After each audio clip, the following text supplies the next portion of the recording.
You're listening to an Airwave Media Podcast. Feel like who art Ed? We'll try to slice it. Who art is Mr. Wood art Ed me? Yeah. Either way, it's ambiguous. It works on so many levels. I know. That's off to a great start.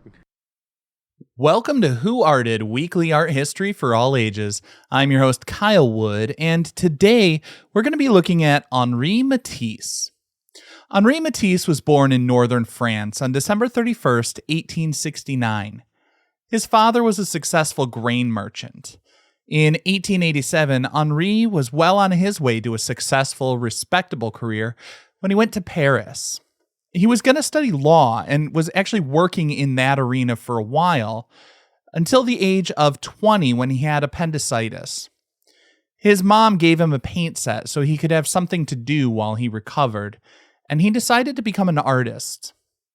While Matisse described taking up painting as finding, quote, a kind of paradise, his father was deeply disappointed. In 1891, he attended art school in Paris. He studied at the Académie Julian under William Adolphe Bouguereau, which is interesting because Bouguereau was sort of the antithesis of what I think about in terms of Matisse and the avant-garde. Bouguereau was a highly polished figurative painter. I mean, if the ideals of the Salon came to life, it would be Bouguereau. He was considered one of the finest painters in the world by the academic community, but he was despised by the Impressionists, who were the avant-garde at that time. Now, while he studied under Bouguereau, Matisse was influenced by a number of other artists like Manet, and he was a big fan of Japanese woodcuts, which were pretty popular at that time. Maybe that's why Japanese woodcuts keep coming up in my discussion of French painters from the late 19th century. We talked about it in episodes on Van Gogh and Toulouse-Lautrec. I think part of the reason for that is, these avant-garde artists were always excited about what was new and different. And towards the end of the Edo period, around this time, Japan was still a largely closed-off country, but these woodcuts started making their way out into the world.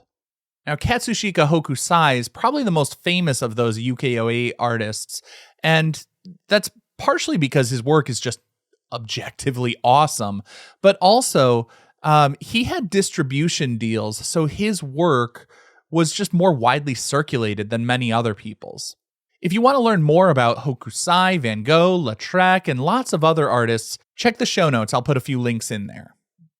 But back to Matisse. One thing I would really want to emphasize is that while I might say he came to painting relatively late in life, I mean, the age of 20, he was just deciding to become an artist while he was stuck in bed, he really dove into that work. As I said, he went to art school, but he also networked with artists and learned from different artists. In 1896, he went to visit a friend, the painter John Russell, who taught Matisse about color and suggested he check out a little-known artist named Vincent van Gogh. He even gave Matisse one of Van Gogh's drawings. In 1898, Camille Pissarro told him to go to London and check out the works of J.M.W. Turner. He just kept talking to amazing artists who showed him the work of other amazing artists, and Matisse was soaking it all in. He actually put himself into debt buying works from artists he admired, but he was surrounded by the works of Rodin, Van Gogh, Cézanne. I gotta say, if you're gonna put yourself into debt buying art, those are some pieces to buy because it's a heck of an investment. I mean, those pieces would be worth millions of dollars today. But it may have been a little less sure of an investment back in Matisse's day. In the summer of 1905, Matisse took his family out of Paris to a small fishing village of Callière. This trip would prove pivotal as he and his friend André Derain developed an avant-garde approach that would not just define a movement, but echo throughout several movements for generations to come. He invited the young artist Derain to join him, and the two of them painted side by side around the village. Matisse encouraged him to move away from natural colors. They applied paints straight from the tube with little to no mixing, put together works with unusual color schemes. Particularly, they often focused on putting complementary or opposite colors next to each other, with the idea that the heightened contrast would make the colors seem brighter. Now, this movement was called Fauvism, and the term Fauvism actually came from a French critic. In 1905, Louis Vaucelet was at the Salon and he saw a 15th century sculpture surrounded by paintings by Matisse and Derain. Vaucelet reportedly remarked, quote, Donatello au milieu des fauves, end quote, meaning Donatello among the wild beasts. Like the Impressionists, the Fauvists took the term a critic had used to insult them and just ran with it, transforming its meaning. They were considered to be wild because of their bold use of color. The Fauvist style is a sort of extension of that post-impressionist movement, further flattening the images, making things more abstract with bolder colors and more expressive painterly styling. Now, just to drill down to a specific work, in Matisse's painting The Goldfish, we see a few different ideas coming together. One of the first things I notice would be the goldfish themselves. They're bright and bold, and he achieves that impact not only in the choice of color for the fish, but the colors that surround them. In the painting, we see he places contrasting colors or complementary colors like red and green, blue and orange next to each other. Increasing that contrast will increase the perceived intensity of those colors. I think it's worth also noting that the goldfish were introduced to Europe from Asia in the 17th century. In the 19th century, many European artists were heavily influenced by Asian art. It was a craze referred to as Orientalism. While most of us consider goldfish to be commonplace, short-lived, and frankly flushable pets, historically, they would be seen as something exotic. Matisse used goldfish as a subject in multiple paintings starting in 1912 after a trip to Morocco.